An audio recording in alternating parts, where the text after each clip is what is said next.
ভক্ত আছে মা, যে ভক্ত মাত্র 12 বছর বয়স, মাত্র 12 বছর বয়সে তার সরল ভালোবাসায় ভগবানকে পেয়েছিলেন। তিনি জানে না কোনো মন্ত্র, কোনো তন্ত্র, কিছুই জানে না। সেবা পূজার নিয়মাদি সে কিচ্ছু জানে না। তাহলে এই জগতে নিয়ম না জানলে, আচার না জানলে কি ভগবানকে পাওয়া যায় না মা?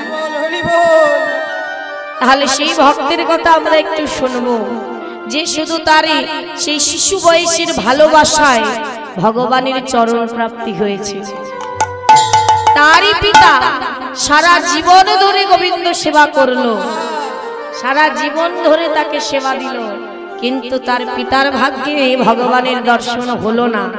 কিন্তু এই 12 বছরের শিশু মাত্র একদিনের মধ্যে তার ভালোবাসা দিয়ে ভগবানের চরণকে জয় করে ফেলেছে। তিনি কে? বললেন শ্রীখণ্ড নিবাসী মুকুন্দ দাসের একমাত্র পুত্র, যার নাম হচ্ছে ভক্ত রঘুনন্দন। ভক্ত রঘুনন্দন মুকুন্দ দাসের একমাত্র পুত্র। এই মুকুন্দ দাস ছিল গ্রামের একজন নামি দামি ব্যক্তি। এখনকার দিনে মাগো যেমন পঞ্চায়েত আছে, কিছু সভা হলে সেখানে যাওয়া হয়। আগেরকার দিনে কি হতো, গ্রামে গণ্যমান্য ব্যক্তি দিয়ে কোনো আলোচনা হতো, কয়েকজন দিয়ে। সেরকমই একজন ছিলেন এই মুকুন্দ দাস। কিন্তু তার বাড়িতে প্রতিদিন হতো বিগ্রহ গোপীনাথের সেবা, প্রতিদিন নিত্য সেবা পূজা, আর দিত তিনি নিজের হাতে করে। আর সেই বাড়িতে ছিলেন তার পিতা আর তার ছোট্ট সন্তান, সেই রঘুনন্দন আর তার পিতা। আজ হঠাৎ গোবিন্দকে সেবা দিতে যাবে, গোপীনাথকে, হঠাৎ করে গ্রাম থেকে ডাক এসেছে, আপনাকে এক্ষুনি যেতে হবে, দেরি করলে হবে না, এক্ষুনি আপনাকে গ্রামে ডাকছে। সঙ্গে সঙ্গে মাথায় হাত দিয়ে বসে পড়ল যে এখন আমি কি করব? এদিকে গ্রামের ডাক এসেছে, আর এদিকে আমি এখনো গোপীনাথকে সেবা দিতে পারলাম না। আমি যে কোন দিকে যাব, আমি যে কি করব, আমি বুঝতে পারছি না। মাথায় হাত দিয়ে বসে আছে। অমনি ওই ছোট্ট রঘুনন্দন ছুটে এসে বলছে, বাবা, ও বাবা, কি হয়েছে তোমার? তুমি এমন করে চুপ করে আছো কেন? বলছে, বাবা, সে তুই বুঝবি না, বলো না বাবা কি হয়েছে। বলছে, দেখ বাবা, গ্রাম থেকে ডাক এসেছে, আমাকে এক্ষুনি যেতে হবে, আর এদিকে বাড়িতে গোপীনাথের সেবা এখনো দেওয়া হয়নি। তার সেবা না দিলে মনটা যে ভালো লাগে না, কি করব বলতো? তখন বলছে, ও এই কথা, তাহলে আমি একটা কথা বলবো বাবা। বলছে, বল। এই দেখো, তোমার ওই গ্রামের অত ভারী ভারী কাজ, অত কথা, এগুলো তো আমি বলতে পারবো না, কিন্তু তুমি যদি অনুমতি করো তাহলে ঘরে তোমার গোপীনাথের সেবাটা আমি দিয়ে দিতে পারি। ওই ছোট্ট সন্তান বলে উঠলো, গোপীনাথের সেবাটা আমি দিতে পারি। তখন বাবা বলছে, পাগল ছেলে, জানিস গোপীনাথকে সেবা দিতে গেলে কত নিয়ম আছে? প্রসাদী মন্ত্র জানতে হয়, নিবেদন মন্ত্র জানতে হবে, আচমন মন্ত্র জানতে হবে। তুই তো এখনো কিছুই শিখতে পারিস না। তখন এতটুকু সন্তান, সে এমন কথা জানলো কোথা থেকে? সে ভক্ত না হলে জানে কি বললো জানো না? বলে, বাবা, আমি বুঝলাম তোমার গোপীনাথকে সেবা দিতে গেলে অনেক মন্ত্র জানতে হয়, নিয়ম আচার জানতে হয়, কিন্তু বাবা, তোমার গোপীনাথকে যদি আমি ভালোবেসে সেবা দিই, তোমার গোপীনাথকে যদি আমি ভক্তি ভরে ভালোবেসে সেবা দিই, তাহলে কি তোমার গোপীনাথ সেবা নেবে না? বলো না বাবা। আমি যদি তাকে ভালোবেসে খাইয়ে দিই, তাহলে কি আমার হাতে সে সেবা করবে না? যখনই বলেছে তার পিতার মাথায় এসেছে, কথাটা তো মন্দ নয়। সারা জীবন আমি তাকে সেবা দিলাম, কিন্তু এই কথাটি তো আমার মনে কোনোদিন আসেনি যে ভগবানকে ভক্তি ভরে ডাকলেই তো তাকে পাওয়া যায়। যাক বাবা, তুই আমাকে নিশ্চিন্ত করলি। আমার সন্তান যখন বলেছে সে যেমন ভাবে পারো গোপীনাথকে সেবা দি, আমার বিশ্বাস গোপীনাথ তার হাতে সেবা পাবেই পাবে। তাই কি করলো, তার সন্তানকে বললো, দেখ বাবা, আমি কিন্তু রন্ধনও করতে পারিনি, ওই রন্ধনশালায় সব গোছানো আছে, সবকিছু সুন্দর করে রন্ধন করে গোপীনাথকে আজকে দিনের মতো সেবাটা দিয়ে দে, তাহলে আমি আসলাম। বলল ঠিক আছে বাবা, তুমি চিন্তা করো না, তুমি যাও, আমি সময় মতো গোপীনাথকে সেবা দিয়ে দেব। এই বলে কি করলেন মা, সঙ্গে সঙ্গে গোপীনাথ তাড়াতাড়ি করে রন্ধনশালায় চলে গেল। সঙ্গে সঙ্গে রন্ধনশালায় চলে গেল মা। রন্ধনশালায় গিয়ে সেখানে গিয়ে কি দেখছে জানো বাবা, সেখানে গিয়ে দেখছে সব কিছু বাবা গুছিয়ে রেখেছে, শুধু রন্ধনটুকুই বাকি আছে। কিন্তু 12 বৎসরের ছোট্ট শিশু, সে কি আর রাঁধতে জানে মা? কিন্তু ভগবানের কাছে, গোপীনাথের কাছে করজোড় করছে। উনানটা জ্বালিয়ে দিয়ে একটা পাত্র দিয়ে একসঙ্গে সকল কিছু দিয়ে এইবার গোপীনাথকে স্মরণ করে বলছে, গোপীনাথ, ও গোপীনাথ, আমি কিন্তু তোমার সেবার কিছুই জানি না গোপীনাথ, জানি না কেমন করে রন্ধন করে তোমাকে সেবা দিতে হয়, তাই যতটুকু পারছি আমি কিন্তু রন্ধন করে দিলাম, তুমি তোমার মতো করে আমার হাত দিয়ে তোমার সেবার সকল কিছু গুছিয়ে দিও। এই বলে যেমন ভাবে পেরেছে তেমন ভাবে বাবা একটু রান্না করেছে। রান্না করে সেটি একটি পাত্রে নিয়ে এইবার গোপীনাথের মন্দিরে ছুটেছে। গোপীনাথের মন্দিরে গিয়ে বাবা যেমন যেমন করে সেবা দেয় তেমন তেমন করে দিচ্ছে। গোপীনাথের জন্য একটা আসন পেতেছে, আজ আবার নিজের জন্য একটা আসন পেতেছে, আর মাঝখানে প্রসাদের থালাটা রেখে এইবার বসে বসে গোপীনাথের দিকে তাকিয়ে, সে তো বিগ্রহ গোপীনাথ, পাথরের মূর্তি দাঁড়িয়ে আছে, কিন্তু তার সহজ সরল ভালোবাসা সে কি জানে বাবা, গোপীনাথকে বসে বসে ডাকতে শুরু করেছে, গোপীনাথ, ও গোপীনাথ, তাড়াতাড়ি এসো দেখি, দেখো দেখো, আজ কিন্তু বাবা আসেনি, আজ এসেছি আমি রান্না করেছি, সুন্দর করে যতটুকু পেরেছি করেছি, তাড়াতাড়ি এসো দেখি, এসে একটু সেবা করে বলে যাও আমার রান্নাটা কেমন হয়েছে। আহা, তিনি কি জানে মা, যে এই যে আসনটা আমি পেতেছি, ওই পাথরের মূর্তি সচল হয়ে আমার সামনে বসবে, ওই পাথরের মূর্তি গোপীনাথ আমার সামনে এসে বসবে, তার সহজ সরল ভালোবাসা ডেকেই চলেছে, ও গোপীনাথ, তাড়াতাড়ি এসো দেখি, বেশি দেরি করো না, তুমি আবার দেরি করলে যদি তুমি না সেবা করো বাবা এসে আমাকে বকবে, বাবা বলবে কি করছিলি, কেন সেবা দিসনি, তাড়াতাড়ি এসো না গোপীনাথ, আর দেরি করো না, একটু সেবা করে যাও না, একটু সেবা করে বলে যাও না কেমন হয়েছে। কিন্তু মাগো আসছে না। কিন্তু ভগবান যে ভক্ত যে ভক্তি ভরে তাকে ডেকেছে, ভগবানের কিন্তু ওই বৈকুণ্ঠের সিংহাসনটা যেন টলে ওঠে, যে কোনো ভক্ত আমাকে অন্তর থেকে ডাকছে, কোনো ভক্ত হৃদয় থেকে আমাকে ডাকছে, কে সেই ভক্ত যে আমাকে এত আকুল ভাবে এত আপন করে ডাকছে। এতটা আপন করে কোনোদিন ডেকে দেখেছি মা, যে ভগবানকে ডাকতে কেমন লাগে। তাড়াতাড়ি করে যাই, থালা পেতে বাতাসা লকুন্দানা দিয়ে চলে আসি, কিন্তু কোনোদিন বলিনি দয়াময় তুমি সেবা করেছো তো ভালোভাবে, তুমি ভালো আছো তো, কোনোদিন বলিনি। কিন্তু আজ এতটুকু সন্তান গোটা জগৎকে দেখিয়ে দিল যে ভগবানকে ভালোবেসে সেবা কেমন করে দিতে হয়।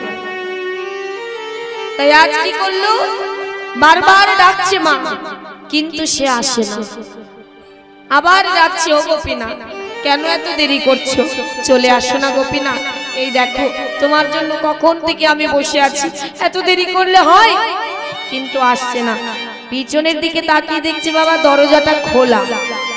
এবার বাবা যখন সেবা দেয় দরজাটা বন্ধ করে দেয়, বলছে ও বুঝেছি বুঝেছি, আমার এই দরজাটা খোলা আছে তাই তুমি আসছো না, তাই তো, এক্ষুনি যাচ্ছি।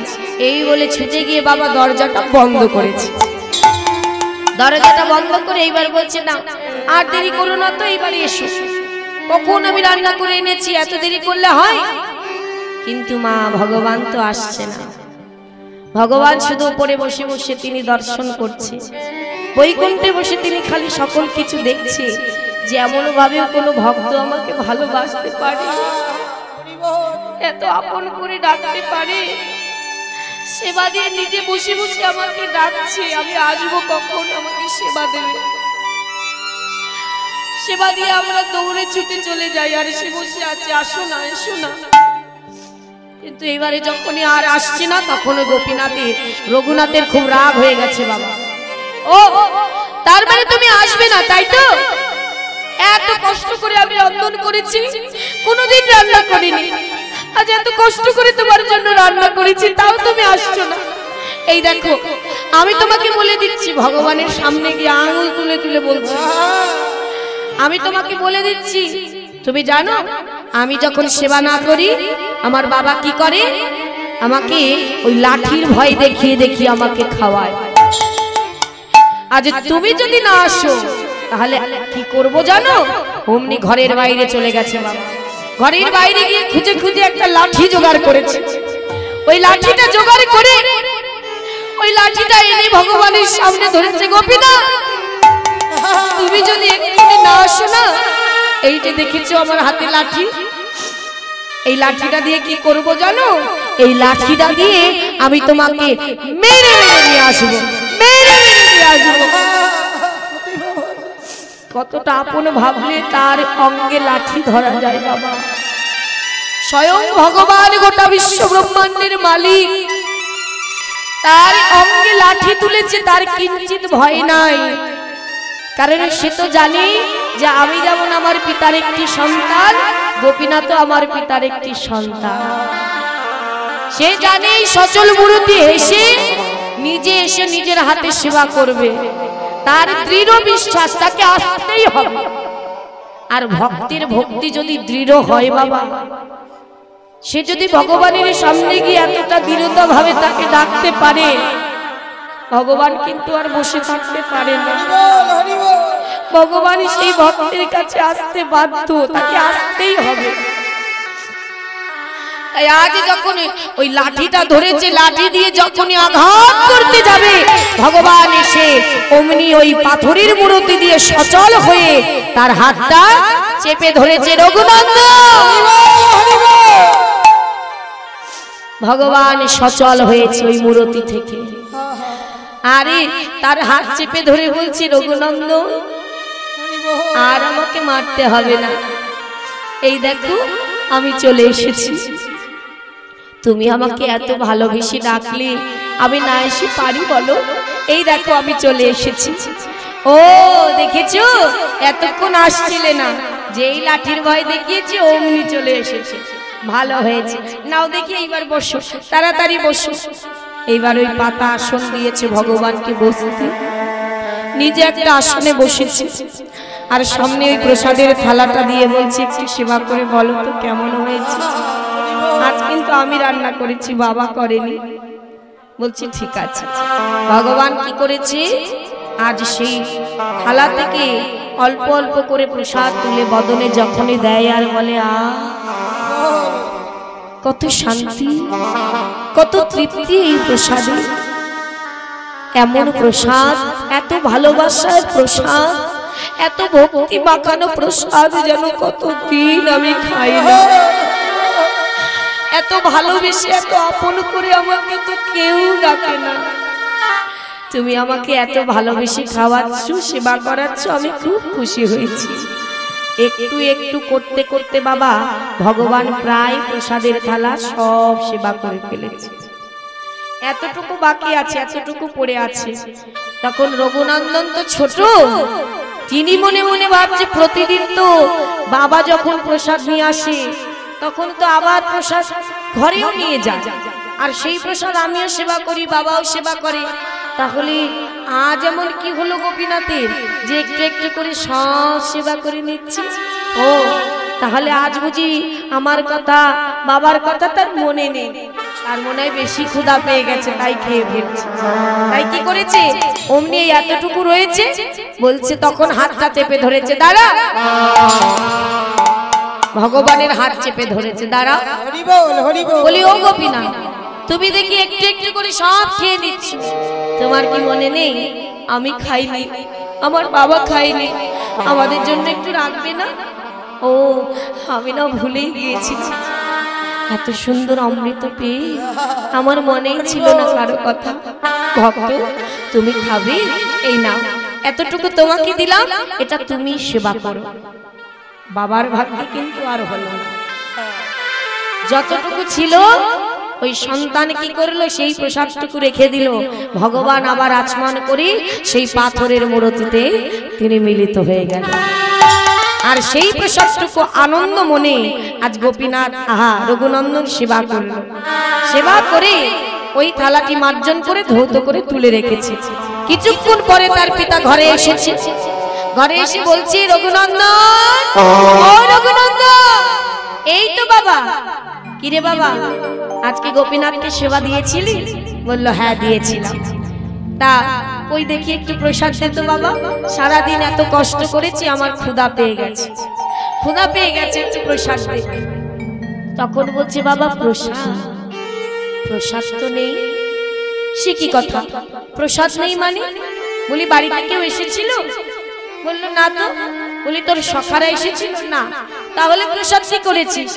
কি আর করব, তুমি জানো আমি রন্ধন করে যখনই মন্দিরে নিয়ে গেলাম আর তোমার গোপীনাথকে ডাকলাম, গোপীনাথ তো আসছিল না, বাবাকে গল্প করছে। আর যেই লাঠির ভয় দেখিয়েছে অমনি চলে এসেছে, আর এসে ওই পাতা আসনে বসে একটু একটু করে সব সেবা করে নিচ্ছিল। একটুখানি বেঁচেছিল, সেটুকু আমাকে দিয়ে গিয়েছিল, আমি সেবা করে ওই যে থালা ধুয়ে রেখেছি। কিন্তু পিতা এই কথাটি তার বিশ্বাস হলো না বাবা। আর এখানেই কিন্তু মুকুন্দ দাসের জীবনের সব থেকে বড় ভুল হয়ে গেল। সবাই ভজন সাধন করতে করতে কত উচ্চ শিখরে পৌঁছে যায় বাবা, কিন্তু কিঞ্চিত ভুলের কারণে ধপ করে মাটিতে পড়ে যায়।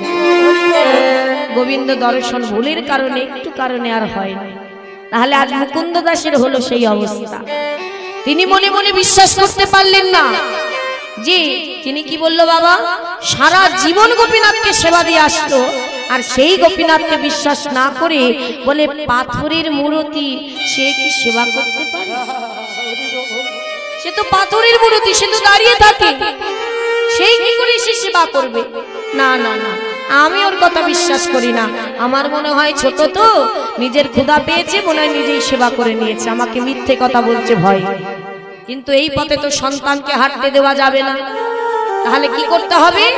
বললেন আবার পুনরায় ওকে আমি এই কাজ দেব, আমি দিয়ে দেখব ও কি করে। ভক্তকে বিশ্বাস হলো না যে তার ডাকে ভগবান আসতে পারে, আর ভগবান কিন্তু তা সইতে পারলেন না। ভক্তের ব্যথা ভগবান সইতে পারে না বাবা।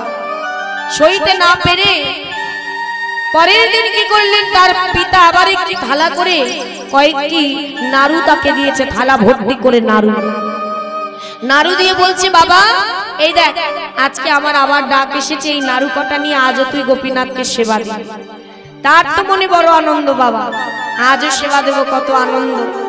অমনি কি করেছে, বাবার হাত থেকে থালাটা নিয়ে তাড়াতাড়ি মন্দিরে চলে গেছে, আজ গোপীনাথের সঙ্গে দেখা হবে আমার, খুব আনন্দ। আর তার পিতা কি করেছে, সে যেই গিয়ে দরজা বন্ধ করেছে, যখনই গিয়ে মন্দিরের দরজা বন্ধ করে দিয়েছে, তার পিতা বাড়ির বাইরে থেকে ঘুরে এসে ওই মন্দিরের দরজায় কান দিয়ে দাঁড়িয়ে আছে। এটা হলো তার আরেকটি ভুল। ভক্ত ভগবানের মধ্যে বাধা হবে, এটা তার আরো বড় ভুল হয়ে গেল। সে কান পেতে আড়ি পেতেছে, কি বলে আমি শুনবো, কাকে নিয়ে আসে ঘরে আমি দেখতে চাই। সঙ্গে সঙ্গে কি করলো বাবা, ওই নাড়ুর থালাটি রেখে গিয়েই গোপীনাথকে ডাক দিয়েছে, গোপীনাথ। আর এক ডাকে যেই গোপীনাথকে দেখেছে, ভগবানও কিন্তু আজ আর বারবার বসে থাকিনি, কারণ ভক্ত যদি ভক্তি ভরে একবারে ডাকে, ভগবান তার কাছে আসতে বাধ্য বাবা। আগের দিন যে তাকে ডেকেছিল, সেই ভক্তই যে আমাকে ডাকছে তার মনে আছে, কারণ আমরা তাকে ভুলে যেতে পারি, সে আমাদের কোনোদিন ভোলে না। সঙ্গে সঙ্গে ভগবান প্রকট হয়েছে, ওই পাথরের মূর্তি থেকে সচল ভাবে এসেছে। সচল ভাবে নিয়ে বললেন, দেখো দেখো রঘুনন্দন, আজ তোমাকে কষ্ট করতে হয়নি, আজ আমি এসে গেছি, তাই তো দেখছি আজ আর আমাকে ডাকতে হলো না, এসো এসো। এই আসনে বসে দেখি, কিন্তু আজ আমি নাড়ু এনেছি, আর এই নাড়ুটা না আমার বাবা করেছে। তখন ভগবান মনে মনে বলছে, দেখো বাবা করুক আর যেই করুক, আমার ভক্ত তো হাতে করে এনেছি, ভক্ত হাতে করে এনেছে, এটাই আমার কাছে অনেক, আমার আর কিচ্ছু চাই না। তখন কি করলেন বাবা, ভগবান তুলে একটা নাড়ু বদনে দিয়েছে, একটার পর একটা তুলে বদনে দিচ্ছে আর সেবা করছে ভগবান। আর রঘুনন্দন মনে মনে ভাবছে, হ্যাঁ আজ তুমি ওই একটা একটা করে সব সেবা করো আর আমি দাঁড়িয়ে থাকি। শিশু মন্ত বাবা সে তো আর জানে না যে গোটা বিশ্ব ব্রহ্মাণ্ডের মালিক তার সামনে দাঁড়িয়ে আছে, তার হাতে প্রসাদ পেয়েছে, তার এক ডাকে তার সামনে এসেছে। কতটা ভাগ্যবান সে, তার এক ডাকে ভগবানে চলে এসেছে, তার হাতে সেবা করেছে, কিন্তু সে বিন্দু মাত্র তার তিনি ভাবনা নেই যে তার সামনে কে বসে আছে। তিনি ভাবছে আজ আমি দাঁড়িয়ে থাকি আর তুমি কালকের মতো একটা একটা করে সব সেবা করে নাও, আজ তা হবে না, আজ তুমিও খাবে তোমার সঙ্গে আমিও খাবো। কি করেছে, ওই ভগবানের প্রসাদী তালায় অমনি গিয়ে রঘুনন্দন হাত দিয়ে একটা নাড়ু তুলে নিয়েছে, আর তুলে নিয়ে অমনি ওই নাড়ু ধরে মুখের মধ্যে দিয়ে দিয়েছে, অর্ধেক নাড়ু। আর যেই অর্ধেক নাড়ুটা মুখের বদনে দিয়েছে বাবা, লোভের বস্তু কোথায় পুরোটা খেয়ে নেবে, এত ভালো লেগেছে, সুস্বাদু লেগেছে বলে ওই এঁঠো নাড়ুটা ভগবানের বদনে তুলে দিয়েছে। তুলে দিয়ে বলছে, দেখো খেয়ে দেখো গোপীনাথ, কত সুন্দর খেতে, আমার বাবা বানিয়েছে, খুব ভালো হয়েছে। ভগবান আজ আর চোখের জল ধরে রাখতে পারছে না মামা, মনে মনে বলছি তুমি আমাকে এত ভালোবাসো, তোমার বদনের এঁঠোটা পর্যন্ত দিতে আমায় বাঁধলো না। এঁঠো তো তাকেই দেওয়া যায়, তাকে অন্তর থেকে ভালোবাসা যায়, আর আজ সে মন থেকে তাকে ভালোবেসেছে, তাই নিজের বদন থেকে বদনের এঁঠোটা ভগবানের বদনে তুলে দিতে তার কিঞ্চিত দ্বিধা হয়নি। গোপীনাথ একটু খাও, আমার হাতে একটু খেয়ে দেখো কত সুন্দর হয়েছে। আর ভগবান অঝোর নয়নে কেঁদে উঠেছে। যখনই কেঁদে উঠেছে রঘুনন্দন ভাবছে কি হলো, গোপীনাথ কাঁদছে কেন? ও গোপীনাথ তুমি কাঁদছো কেন? তোমার নাড়ু নিয়ে নিয়েছি তাই, ঠিক আছে এই না তুমি খাও, আমাকে দিতে হবে না, তুমি কেঁদো না। বলছে না ভক্ত, তার জন্য আমি কাঁদছি না। আমি কেন কাঁদছি জানো? এই চোখের জল আমার দুঃখের নয়, এই যে আমার সুখের জল। যেমন ভক্ত ভাবে এনে আমি কোনো ভুল করিনি, এই ভক্ত আমাকে এত ভালোবাসে। ভক্তরা যদি আমায় ভালো না বাসতো তাহলে কি আজ এই সংসারে ফেলে এত ভক্তির সমাগম এখানে হতো বাবা? হতো না। তাই বলছি ভক্ত, আমার মনে বড় বাসনা হয়েছে, তুমি যেমন তোমার এঁঠো নাড়ুটা আমার বদনে দিলে, আমি কি পারি আমার প্রসাদী নাড়ুটা তোমার বদনে তুলে দিতে? বলো না, আমার প্রসাদী নাড়ুটাকে আমি তোমাকে দিতে পারি? কতটা ভাগ্য তার, শুধু ভাবতে হবে বাবা। সে না মন্ত্র জানে, না নিয়ম জানে, না আচার জানে, কিন্তু সেই ভক্তের কাছে তার ডাকে চলে এলো, তার হাতে সেবা পেল। এখন ভগবান নাকি নিজের হাতে তাকে খাইয়েও দেবে। তাহলে এই জোরটা কিসের বাবা? বললেন এই অন্তরের হৃদয়ের ভক্তির জোর, শুধু ভক্তির জোর, আর কিচ্ছু নয়। যখনই বলেছে বলছে হ্যাঁ তুমি দিতেই পারো, তাহলে দাও, আমি আমার এই এঁঠো নাড়ুটা তোমাকে দেব, আর তোমার প্রসাদী নাড়ুটা তুমি আমাকে খাইয়ে দাও। আমি তোমাকে খাইয়ে দেব, তুমি আমাকে খাইয়ে দেবে। তাই কি করলেন মা? আজ ভগবান দেয় ভক্তের বদনে, আর ভক্ত দেয় ভগবানের বদনে। ভক্ত ভগবানের মধুর মিলন, মধুর মিলন, মধুর মিলন। আর যখন একে অপরকে খাইয়ে দিচ্ছে মাগো, আর এই সকল কিছু শুনলো তার পিতা। তার পিতা রেগে গিয়ে বলছে কে মন্দিরের ভেতরে? তাহলে আমি ঠিকই ধরেছি, ও অন্য কাউকে নেই মন্দিরের ভেতরে দুজনে সেবা করে নেয়। দেখি তো কে? হম্পদম্প করে গিয়ে বাবা দরজাটা খুলে দিয়েছে। আর যখনই খুলে দিয়েছে, ভগবান তো তার সামনে আসবে না বাবা, ওই অর্ধনারী অবস্থায় ভগবান বিগ্রহে মিলিত হয়ে গেল। সঙ্গে সঙ্গে তার পিতার আর দেখা হলো না, দর্শন হলো না বাবা। আর যেই তার পিতাকে দেখেছে তার পিতা দেখছে সর্বনাশ, এ কি আমার গোপীনাথের তো এমন মূর্তি নয়, এমন মূর্তি নয়, সে তো বাসি করে দাঁড়ায় থাকে, তবে তার হাতে অর্ধ নাড়ু এমন ভাবে দাঁড়িয়ে আছে, তাহলে কি ভুল আমারই হয়ে গেল? আমি কি ভুল করে ফেললাম? তাহলে আমার সন্তান তো স্বয়ং গোবিন্দকে সেবা দিচ্ছিল। আরে গোপীনাথ নিজে আমার সন্তানকে সেবা করিয়ে দিচ্ছিল, তাহলে আজ আমার যে বড় ভুল হয়ে গেছে। দয়াময়, আমি যে তাকে ভক্তকে পরীক্ষা করতে গিয়েছি, আমার ভুল হয়ে গেছে। ছুটে গিয়ে ভগবানের চরণ ধরে ক্ষমা চাইলেন, আর অতটুকু সন্তানের কাছে গিয়ে বলছে, বাবারে আজ সারা জীবন ধরে ডেকে আমি যা পারলাম না, সারা জীবন ভগবানকে সেবা দিয়ে যা পারলাম না, তুই একদিনে ভগবানকে তোরে নিজের কাছে নিয়ে এলি, তার হাতে সেবাও পেলি বাবা, তাহলে আমি কতটা অধম তুই বল। তাই আজ তুই আমার পুত্র নোস, তুই ভগবানের পরম ভক্ত। বাবা দে দে তোর চরণ ধুলা একটু আমার অঙ্গে দে, তোর চরণ ধুলা আমি অঙ্গে মেখে আমার এই জীবনটা আমি ধন্য করি, আমার এই অযোগ্য দেহটা আমি যোগ্য করি, আমার এই দেহটা অযোগ্য, এই দেহ আমার কোনো কৃষ্ণ সেবায় লাগলো না। তাই চরণে ধরেছে আজ পুত্রের চরণে ধরে বলছে, রে রঘুনন্দন আমার অযোগ্য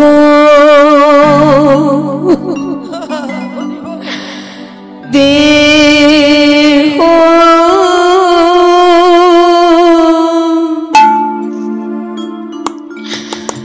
আমি যোগ্য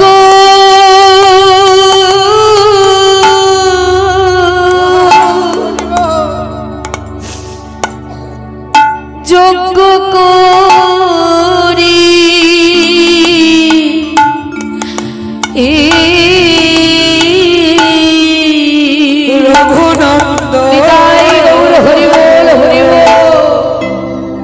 আমার অযোগ্য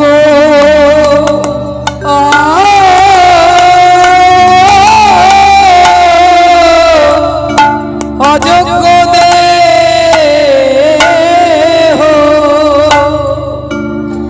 আমি ধন্য তোর চরণ ধুলাবে আমার এই জীবনটা আমি ধন্য করি বাবা। তাই বলছি তোর মতো ভক্ত সন্তান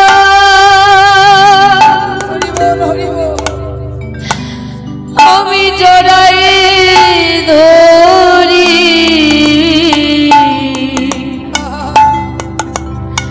আমার এই অযোগ্য দেহ আমি যোগ্য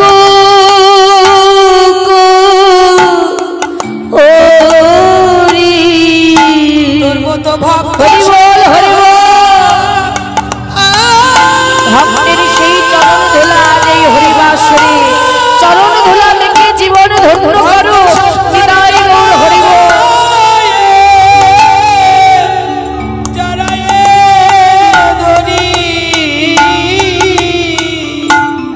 আমার অযোগ্য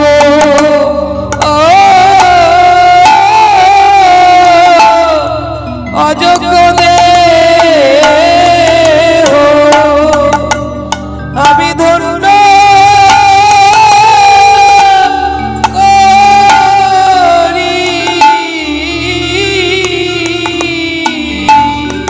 তোর মতো ভক্ত সন্তান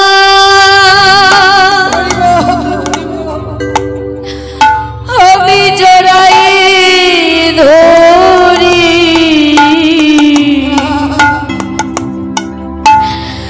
আমার অযোগ্য দেহ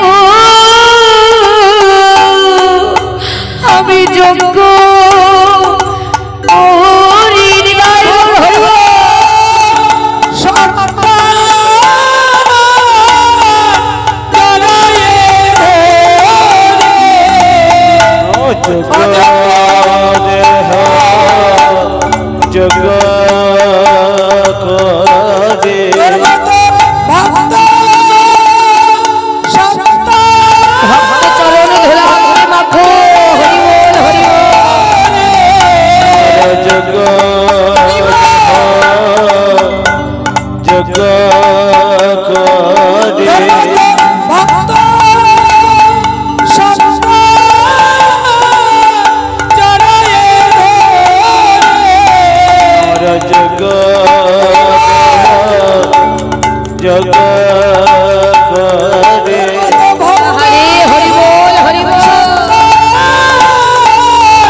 যোগ করে ভক্ত শঙ্কর জড়ায় ধরে আমার অযোগ্য দেহ আমি ধন্য করি। তাহলে এই ভক্ত কথায় বোঝা গেল তোমা, এ জগতে ভগবানকে পেতে গেলে কোনো কিছুর প্রয়োজন নয়, কোনো কিছু সে চায় না। কারণ সে বলেছে এই জগতে যদি তোমার কিছু না থাকে, একটি ফুল দিয়ে যদি কেউ আমায় ডাকে আমি তার ডাকে সাড়া দেব। তার কাছে যদি ফুল না থাকে, একটি তুলসী পাতা দিয়ে আমায় ডেকে দেখো, আমি তার ডাকে সাড়া দেব। আর পাতাও যদি না থাকে, এক বন্যস গঙ্গা জল দিয়ে আমাকে ডাকার মতো ডাকবে, আমি তার ডাকে সাড়া দেব। আর তাও যদি না থাকে, এত সুন্দর পূর্ণ দেহ আমি দিয়েছি প্রত্যেককে, তার মধ্যে দিয়েছি দুটি নয়ন, যার মধ্যে একটি হলো গঙ্গা আর একটি হলো যমুনা। আমি এই নয়নে জল দিয়েছি পরিপূর্ণ। তাই আমি তো কাঙালেরও ঠাকুর, কারণ কাঙালের তো কিছু নেই এই নয়ন জল ছাড়া। তাই কেউ যদি আমার এই মন তুলসী আর নয়ন জল দিয়ে একবার বলতে পারে, হে গৌর কৃষ্ণ তোমার হলাবে বলে, আমার বলিতে কিছু রাখি না। এই ভগবান আমাদের কাছে এর থেকে আর বেশি কিচ্ছু চাই না।